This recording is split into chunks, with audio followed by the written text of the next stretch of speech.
accuracy is just outstanding. I was so happy with the results there with, you know, just the cheaper end of the 223 ammo. So that was just fantastic.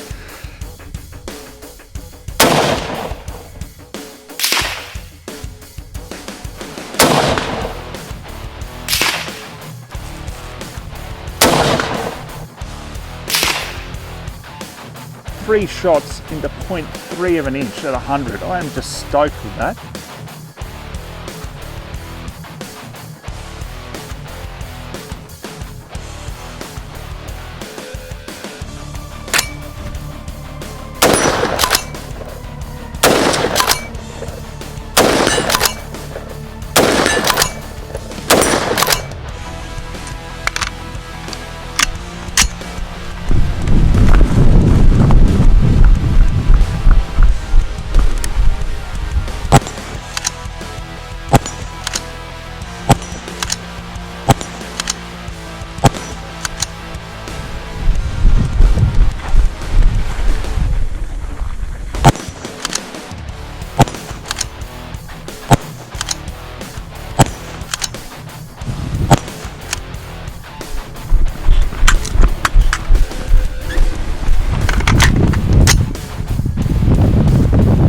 Hey guys, and welcome to Ozzie Reviews. Today I'm checking out the Warwick Arms WFA1-L, or the lightened version of the original WFA1. Now just before I show you around the rifle, I'll show you what comes with it. We've just got a manual here. However, in the manual I can't find anything on the actual metal material that the firearm is made from, or what the actual barrel is made from. So if any of you guys know, please feel free to comment below. And then it comes in this plastic carry case, and when you open it up, just nice and soft inside there to protect the firearm.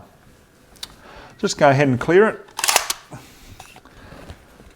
And we'll give you a run by. This is just how it has actually come from Warwick. So we've got the fixed stock at the rear here.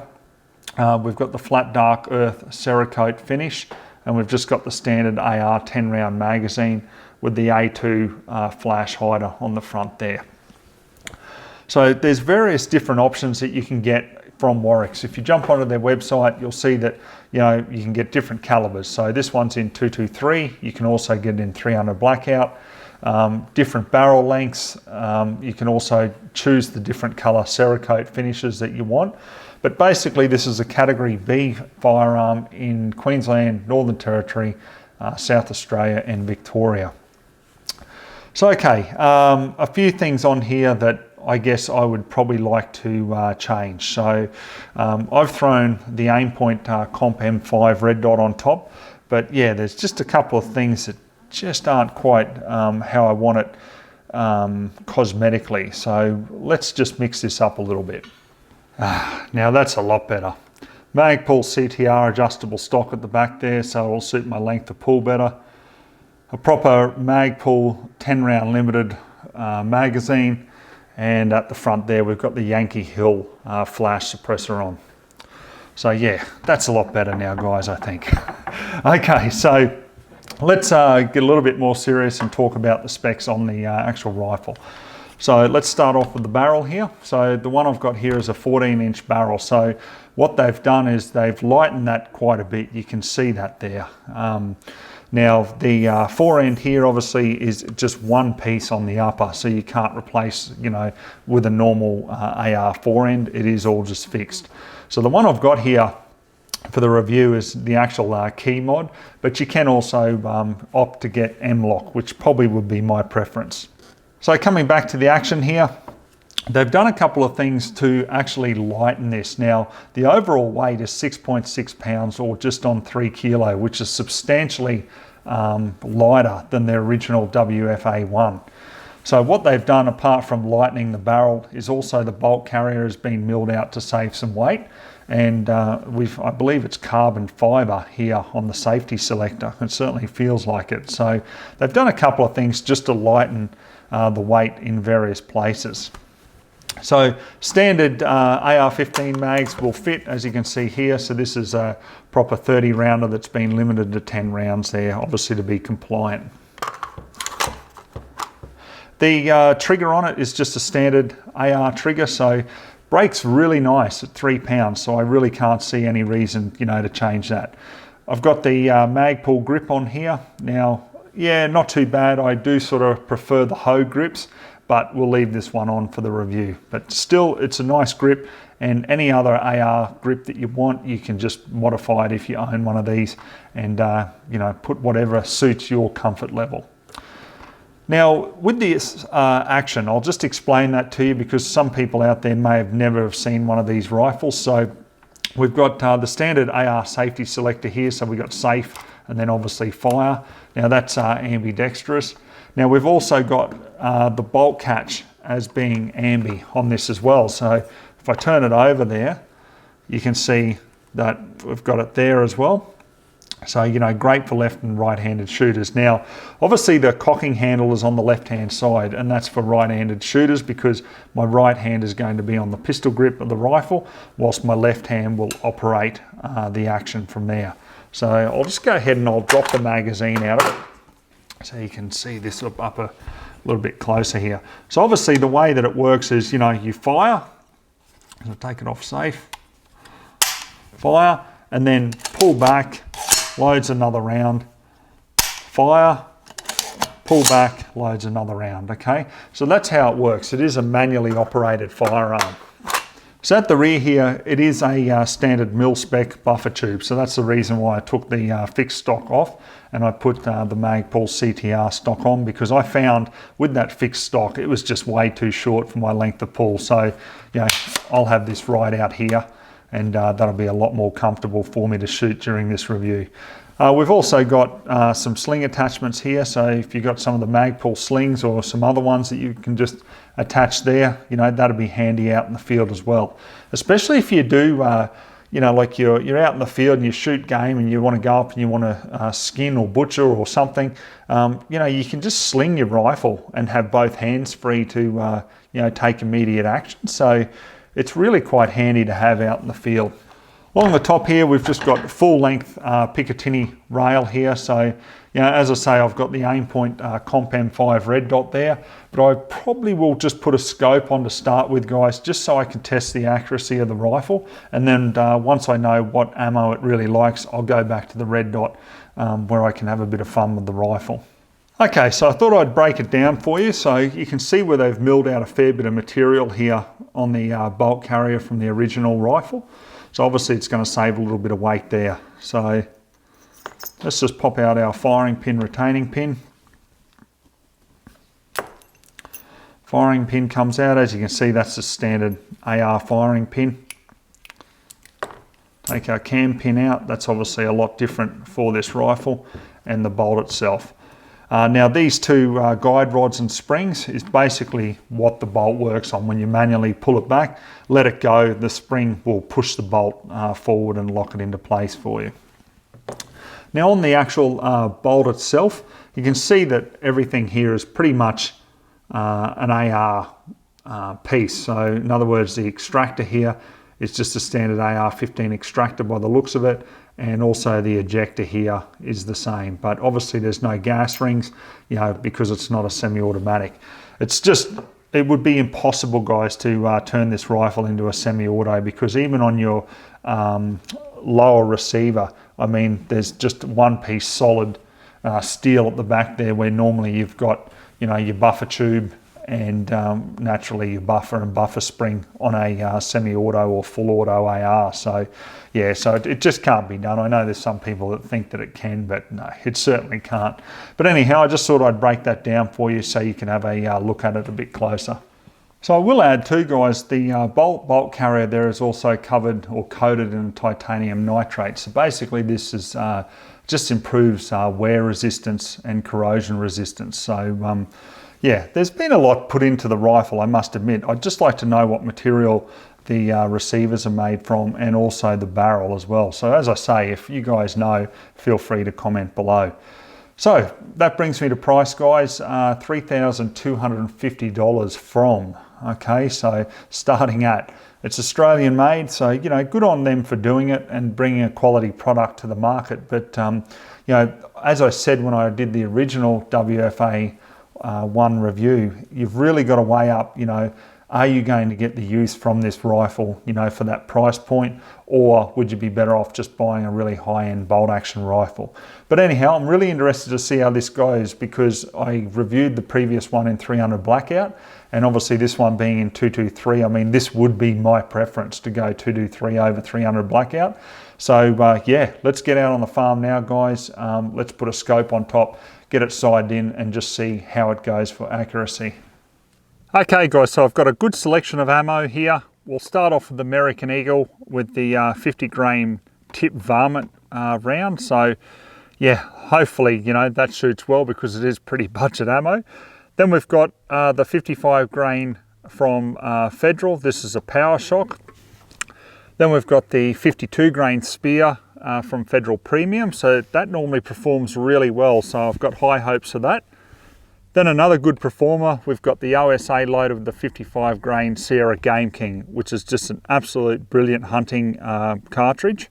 And then finally, one of my personal favorites, the HORNADY VMAX, which is a 55 grain pill as well. So, you know, I'm really hoping we can get some decent accuracy this time, guys, because when I did the original WFA1 in 300 blackout, look, it was nothing to write home about the accuracy. So, you know, for the price, really, there's no reason why this rifle shouldn't be shooting under an inch at 100 yards. So in saying that, I've got the target down there at 100 yards.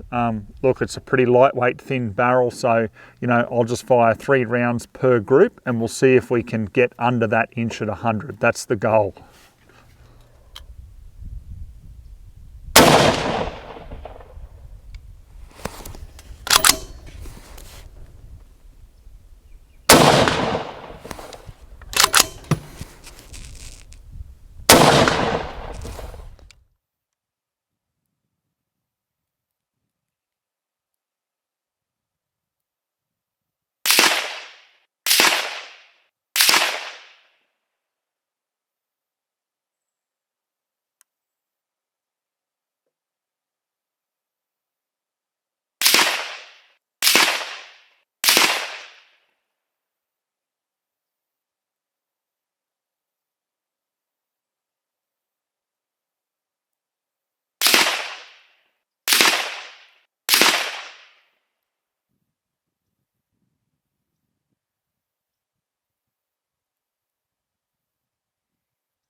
All right, so we weren't off to a good start here. This American Eagle was just getting sprayed all over the place. We're well over 5 inches of spread there, so I'm not even going to measure it exactly. Then we come down to the Power Shock from Federal, the Blue Packet 55 grain pill. Look at that. We have 3 shots into 0.3 of an inch at 100. I am just stoked with that. Then up to the Federal Premium with the 52 grain Spear. Little bit of spread there. I think we'll be about an inch. Yep. Then up to the OSA with the 55 grain GameKing. That's come in quite nicely.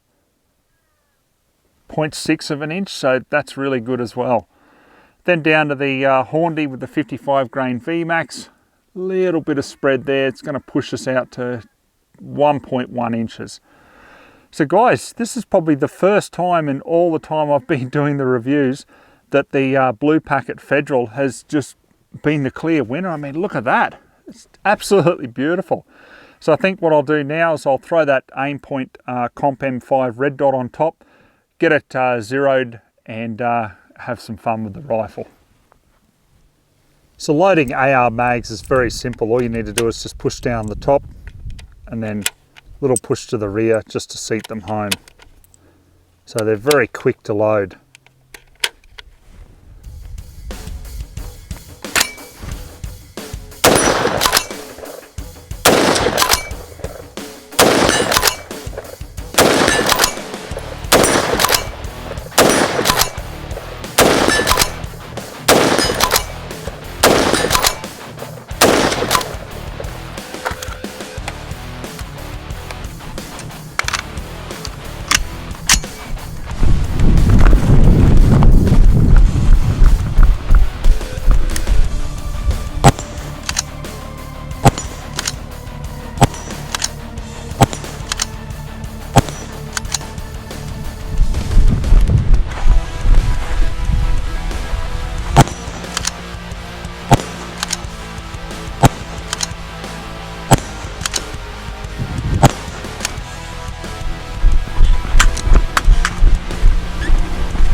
Alright guys, so I'm wrap up my final thoughts on the Warwick's WFA1-L.